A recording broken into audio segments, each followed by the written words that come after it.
তুমি ভুল করছো আব্বা, একদিন তুমিই থামে যাইতে হবে। পৃথিবী থামবে না, সূর্য উঠবে, চাঁদও উঠবে, নেককার ঠিকই থাকবে, কিন্তু তুমি আটকায় যাইবে। একদিন তোমার হাতে তুমি আটকায় যাইবা, তোমার কপাল তুমি চাপড়াইবা। ইয়া লাইতানি ইয়া ওয়াইলাতা, কোরআনে আছে। নাফরমান নিজের কপাল নিজে চাপড়াবে। ইয়াদুজ জালিমু আলা ইয়াদাইহি, আল্লাহ বলছে নাফরমান নিজের আঙ্গুল নিজের দাঁত দিয়া কামড়াইয়া এভাবে ছিঁড়ে ফেলবে। আফসোস করতে, আফসোস করবে, আফসোস করবে আর বলবে ইয়া লাইতানি লাম আত্তাখিজ ফুলানান খলিলা। আহা, হায় হায় হায়, আমি যদি অসৎ তাকে, ওই নষ্ট চরিত্রের লোকটাকে, ছেলেটাকে, মেয়েটাকে যদি বন্ধু না বানাইতাম, তাহলে তো আজ আমি বরবাদ হইতাম না। আজকে যদি ভিনদেশি কেউ এসে দেখতে চায় যে মুসলিম যুব সমাজ, আর আমরা যদি তোমাদেরকে দেখাই, আব্বা বলো না, অথবা সাহাবায়ে কেরাম কবর থেকে এসে যদি জিজ্ঞাসা করে তোমাদের আমল তোমরা কি মেহনত করলা, চাই তোমাদের যুব সমাজ তোমরা দেখাও, তোমরা দেখাইলে আমরা কিভাবে বুঝাবো যে মাথার চুল থেকে পায়ের নখ পর্যন্ত ইসলামের চিহ্ন কোথায়? বলো না ভাই। সারাদিনে এক ওয়াক্ত নামাজ পড়ো নাই, যে তাকে দেখাইয়া কেমনে প্রমাণ করবো তুমি মুসলমান? এক বছরে যে কোনোদিন 5 ওয়াক্ত নামাজ পড়তে পারো নাই, তোমারে দিয়ে কেমনে প্রমাণ করবো? কারে বুঝাবো তুমি মুসলমান? নবী সাল্লাল্লাহু আলাইহি সাল্লাম বলেছেন, মান তারাকা সালাতাম মুতাআম্মিদান ফাকাদ কাফার, ইচ্ছা করে যে নামাজ ছেড়ে দেয়, ফাকাদ কাফারা, সে কুফরি করবে, কুফরি করবে, ফাকাদ কাফারা। নবী সাল্লাল্লাহু আলাইহি সাল্লাম সাহাবীকে বলছে, লা তাতরুকিস সালাতা আবাদান, আমার সাহাবী কোনোদিন কখনোই জীবন যায় যাক নামাজ ছেড়ে না। আমি এই মাত্র কিতাবে পড়তেছি, বেরকাত, আরবিতে মোটা কিতাব পড়তেছিলাম, মিশকাতের শরহ, গাড়িতে বসে বসে এখন দেখছি পড়তে, এখানে লিখছে যে মূলত সালাত, এই যে নামাজ আমরা পড়ি, মূলত সালাত শব্দের মূল অর্থ হলো আগুনে পুরাইয়া বাঁকা কাঠ সোজা করা, এটার মূল অর্থ বাঁকা কাঠ সোজা করা। তো মূলত নামাজ যে ধারাবাহিক পড়ে, সে তার নফসের হারাম চাহিদা, মনের কু চাহিদা, এইটাকে পুরাইয়া আল্লাহর ইবাদতের উপরে, আল্লাহর বন্দিগির উপরে সোজা করে রাখে। প্রত্যেকটা নামাজের মাধ্যমে যেন সে নিজেকে পুরাইতেছে, অর্থাৎ মনের হারাম চাহিদা আগুনে যেন পুরাইতেছে, নিজেকে যেন সুন্দর বানাইতেছে। তো এই কিতাবে লিখছে, এভাবে ধারাবাহিক নামাজ পড়ে যে নিজেকে পুরাইয়া উত্তম বানায়, আশা করা যায় নিঃসন্দেহে জীবনভর যে নিজেরে পুরাইলো, মনের চাহিদা পুরাইয়া দিল, তো আশা করা যায়, কিতাবে লিখছে, আল্লাহ তাআলা তাকে দ্বিতীয়বার আবার জাহান্নামের আগুনে পোড়াবে না।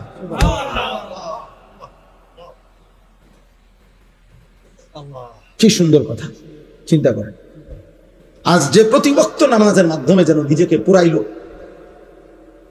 গুনার চাহিদা নিজের থেকে পুরে পুরে শোষ করে দিল, আল্লাহ তাআলা তাকে দ্বিতীয়বার জাহান্নামের আগুনে পোড়াবেন নামাজের বরকতে। মুসলিম পরিচয় দিয়ে তোমার ইসলামকে এভাবে অপমান করো না। নবীজি সাল্লাল্লাহু আলাইহি সাল্লামের উম্মত পরিচয় দিয়ে আমার নবীর 23 বছরের চোখের পানিকে এভাবে অপমান করো না। আমার নবীর তায়েফের রক্তকে এভাবে বেইজ্জতি করো না। তিনি অনেক কাঁদছিলেন আমাদের জন্য, তিনি অনেক দিন ক্ষুধার্ত ছিলেন, পেটে পাথর বাঁধছে, তিনি অনেক পাথরের আঘাত সয়েছেন। 7 আসমান জমিন তায়েফের রক্ত দেখে নবীর কাঁদছিল। আল্লাহর কোটি কোটি ফেরেশতারা পর্যন্ত চোখের পানি ফেলে কাঁদছে যে আল্লাহ, আপনার শ্রেষ্ঠতম প্রিয়তম নবী, তিনি, তাকে এভাবে পাথর মারছে, আর আপনি দেখতেছেন। তায়েফের কাফেররা যখন নবীজিকে পাথর মারছিল, সেদিন আল্লাহ ছিলেন না? আল্লাহ দেখে নাই? কেমনে সইলেন না? আল্লাহ সইলেন কেমনে? যে পবিত্র দেহে কোনোদিন মাছি বসে না, যেই পবিত্র দেহে একটা মশা বসে না, যেই পবিত্র দেহে 1 সেকেন্ড কোনো দুর্গন্ধ আসে না, তার পবিত্র দেহ মুবারক থেকে যখন অঝরে রক্ত ঝরছিল, আল্লাহ নবী সাল্লাল্লাহু আলাইহি সাল্লাম হযরত যায়েদ রাদিয়াল্লাহু তাআলা আনহু তায়েফের সফরে যিনি নবীজির সাথে ছিলেন, ওই সাহাবী বলছেন রক্তে পায়ের জুতা পায়ের তালুর সাথে জমাট বাইধা গেছে, আমি খুলতে পারছিলাম না, কি পরিমাণ রক্ত ঝরছে। এমন সুন্দর, এমন পবিত্র চেহারা যার, এমন সুন্দর দেহ যার,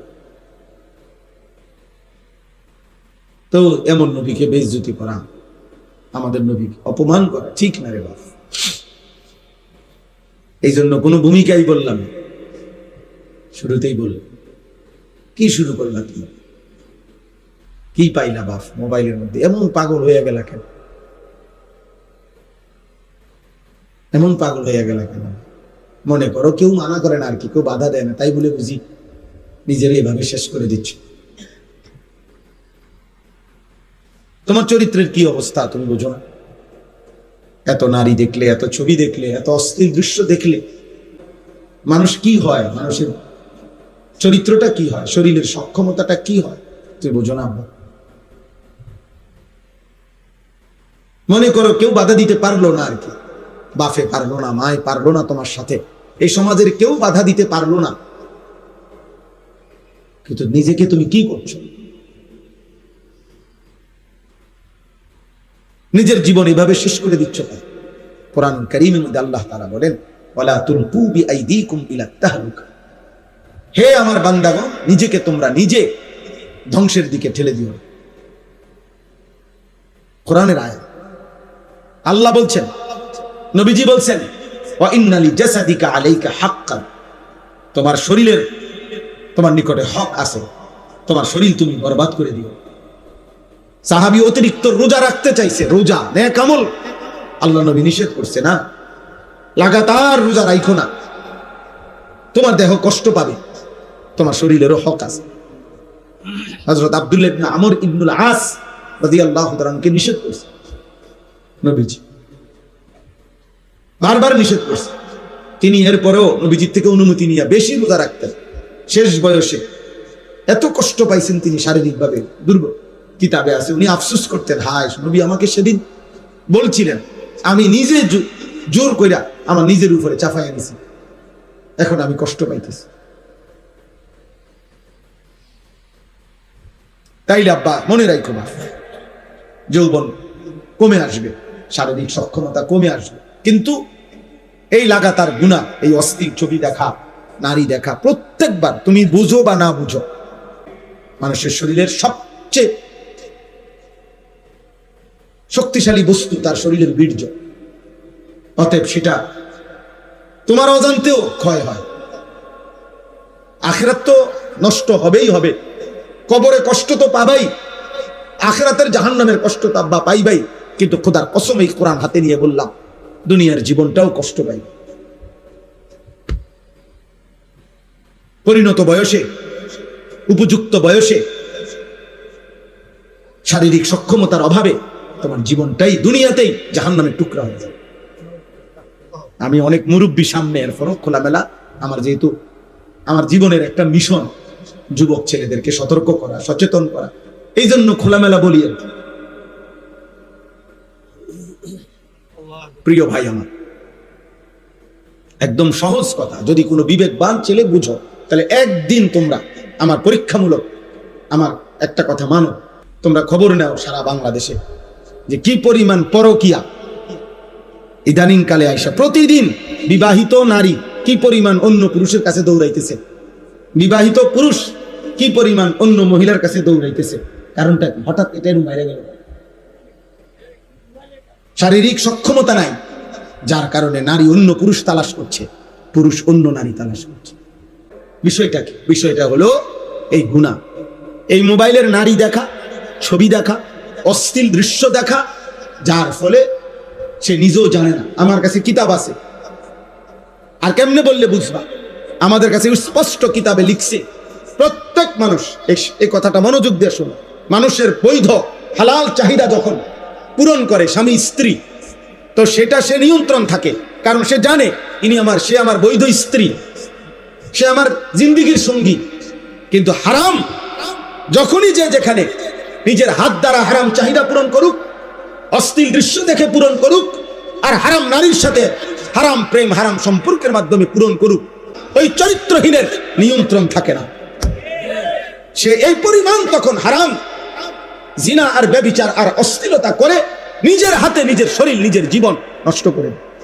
কারণ অর্থ গুনার অসভ্যতার চাহিদার কারণে শয়তান যখন তার উপরে পুরা সাওয়ার হয়, পুরাপুরি সাওয়ার হয়, তখন তো তার আর নিয়ন্ত্রণ থাকে না, তার ভিতরে তো স্থিরতা থাকে, পাগল হয়ে যায় সে। এই জন্য তোমরা অল্প বয়সী ছেলে, তোমরা দাঁড়াও এখানে সোজা, তোমাকে বাচ্চা সা মুরব্বীরা এখন দেখুক, তোমরা 100 ছেলে দাঁড়াও, তোমাদের এত কম বয়সী ছেলে 18-20 বছর মাত্র, চেহারা আরেকটু নাদুস নুদুস থাকার কথা, আরেকটু সুন্দর থাকার কথা, কিন্তু তোমরা এত কম বয়সী ছেলের সাফা এত ভিতরে কেন, চোখ এত ভিতরে কেন? খোদার কসমের অন্যতম কারণ এই মোবাইল, এই নারী দেখা, এই ছবি দেখা, এই অশ্লীল দৃশ্য।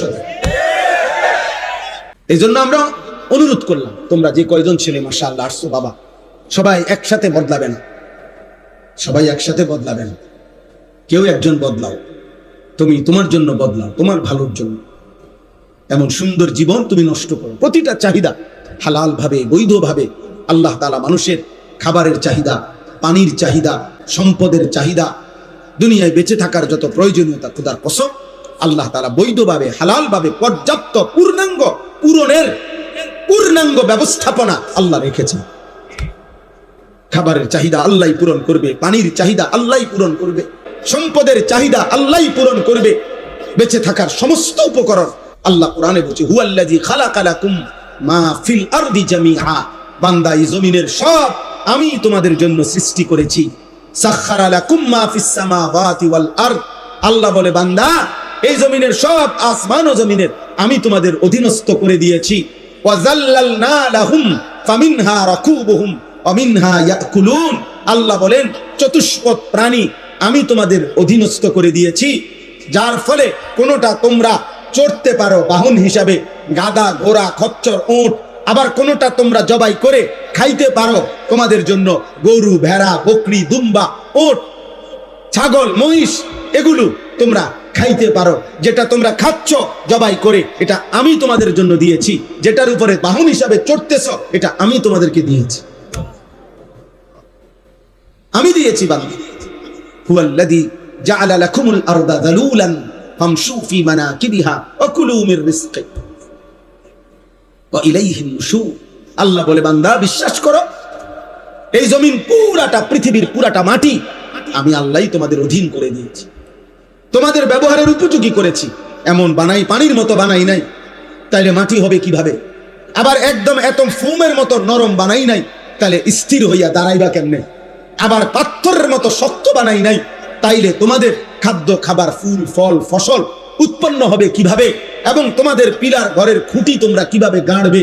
আল্লাহ বলেন যেমন মাটি হইলে তোমরা দাঁড়াইতে পারো, যেরকম হইলে শুইতে পারো, যেই রকম হইলে হাঁটতে পারো, যেরকম হইলে ফসল ফলাইতে পারো, যেই রকম হইলে তোমাদের বসত ঘর তোমরা স্থাপন করতে পারো, এমন সমস্ত প্রয়োজনের উপযোগী করেই আমি আল্লাহ এই মাটি বানাইছি। বাহ, সুবহানাল্লাহ।